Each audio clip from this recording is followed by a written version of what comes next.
Class 10th के बच्चों, भाषा से रिलेटेड जो ये क्वेश्चंस है हमारे पास, ऐसे क्वेश्चन बोर्ड परीक्षा में बहुत आते हैं। तो देखो कैसे करना है, ऐसे क्वेश्चंस को हम कैसे करते हैं, ध्यान दीजिएगा। परीक्षा में आया है, आने की संभावना है और भी है। दो संख्याओं का योगफल 15 है।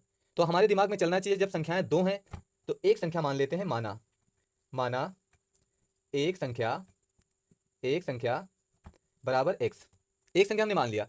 तब जो है दूसरी संख्या अपने आप हमें निकाल लेनी है। दूसरी संख्या क्या हो जाएगी बच्चे? दूसरी संख्या 15 माइनस एक्स, क्योंकि हम लोग जानते हैं कि 15 पहली संख्या और दूसरी संख्या को जोड़ो तो कितना हो रहा है? 15 हो रहा है। तो 15 माइनस एक्स। अब क्या करना है?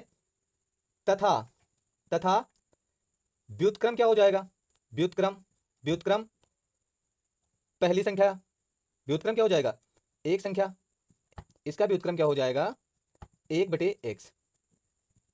तथा दूसरी संख्या का जो व्युत्क्रम हो जाएगा वो क्या हो जाएगा? दूसरी संख्या का व्युत्क्रम हो जाएगा 1/15 माइनस एक्स। क्योंकि आपको पता होना चाहिए जो व्युत्क्रम होता है वो अपान होता है, वन अपान, संख्या पलटती है। यानी न्यूमिनेटर को डिनोमिनेटर बनाना है और डिनोमिनेटर को न्यूमिनेटर बनाना है। अब प्रश्न के अनुसार क्या कह रहे हैं? प्रश्न के अनुसार कह रहे हैं कि अगर भैया हम व्युत्क्रम को जोड़ते हैं तो आंसर कितना आ रहा है? यानी कि एक 1/x प्लस 15 माइनस एक्स, ये कितना आ रहा है? 3/10। सोल्यूशन कर लीजिए, क्या हो जाएगा? 15 माइनस एक्स प्लस एक्स अपान, इसको आपस में गुणा करोगे तो 15x माइनस एक्स स्क्वायर बराबर कितना हो जाएगा? 3/10। ध्यान दीजिएगा, ये कैंसिल हो जाएगा। 10 का गुणा 15 से हो जाएगा तो होगा कितना? 150। और ये हो जाएगा 15 तिया बोलो 45, एक्स और 3x स्क्वायर। तो इसको हम मानक समीकरण के तौर पर हम ढालेंगे। कैसे ढालना है देखिएगा, 3x स्क्वायर माइनस 45x और जो है प्लस का 150।